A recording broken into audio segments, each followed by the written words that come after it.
Hi everyone, it's Trevor here from astrobackyard.com, and tonight I'm here in the backyard and I'm going to shoot some deep sky astrophotography with a 91% full moon.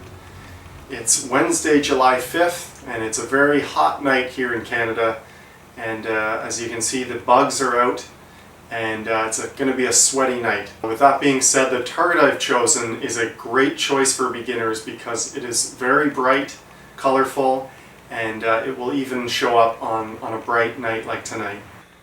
As you know, my partnership with Ontario Telescope and Accessories has led to some exciting opportunities to test out some new equipment, and tonight's one of those nights because I'm going to be testing out the brand new Altair Hypercam 183C.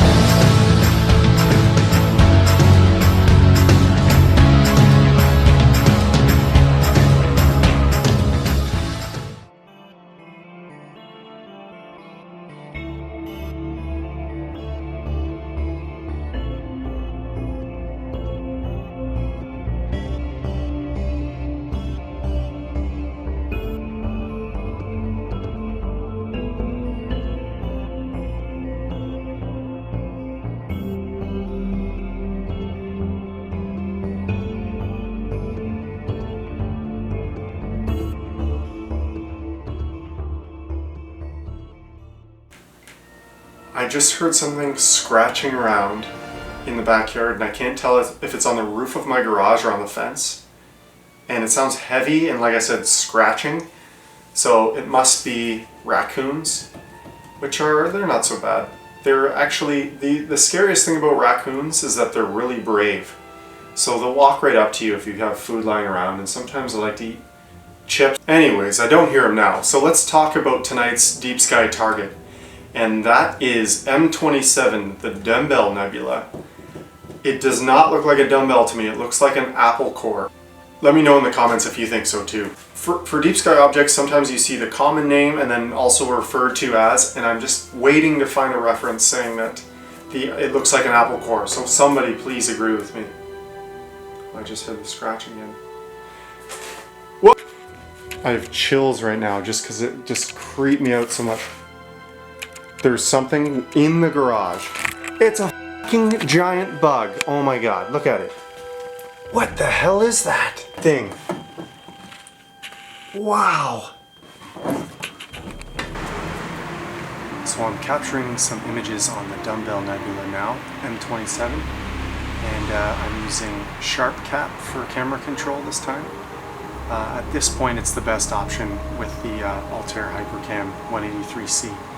I normally prefer astrophotography tool. I tried it out and it does work with this camera, but there's still a few software bugs to work out just because this camera is so new that SharpCap 3.0 tends to work a little bit better. It's very bright, and it's a great excuse to do some testing because it's guilt-free. Couldn't do any serious deep sky imaging on a night like this anyway. Just a bit of information that may save you some headaches if you happen to be in my situation using the Hypercam 183C with SharpCap. The USB port that you plug the camera into on your PC matters. I was having lots of issues with dropped frames. The exposure would go all the way through, and at the time it was supposed to record the image onto the computer, it would just say dropped frame. And that was of course extremely frustrating.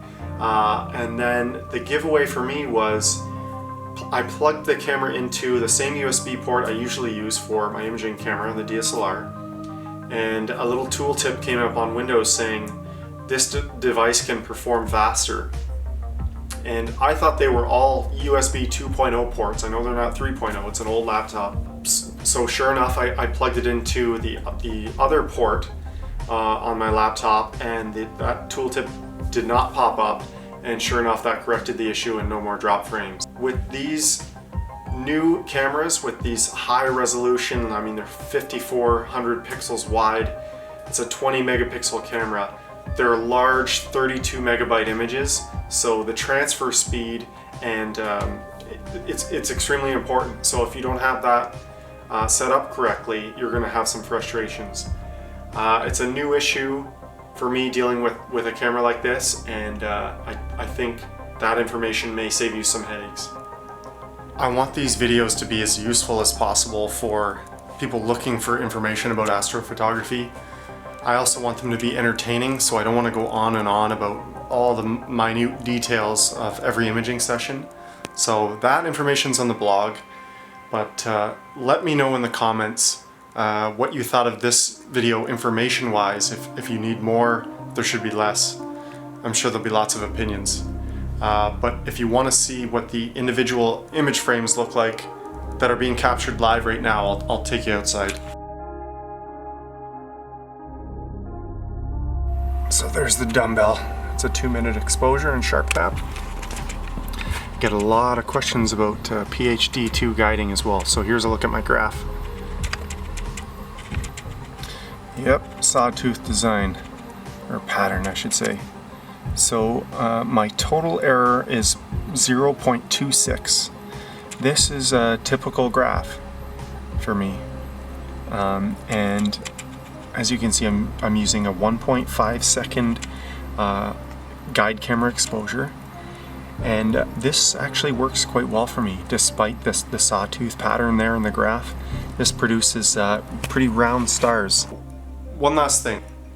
So the Hypercam 183C, one of the biggest selling features, this is coming from Altair, and I'm putting it to the test, is that you can produce very stunning deep sky images using short exposures. And I don't mean 2 minutes, I mean 10 seconds. So think of what that means for people that don't have auto guiding, that are just using a basic mount, say an Orion Sirius or a Skywatcher HEQ5, and don't have auto guiding, and they're stuck with 30-second or maybe even a minute exposures. With this camera, the highly sensitive sensor, you could stack, I'm talking hundreds of 10-second to 30-second exposures, as far as your mount will take you, and you'll be able to get results similar to what the guys taking 3 and 4 minute exposures are doing.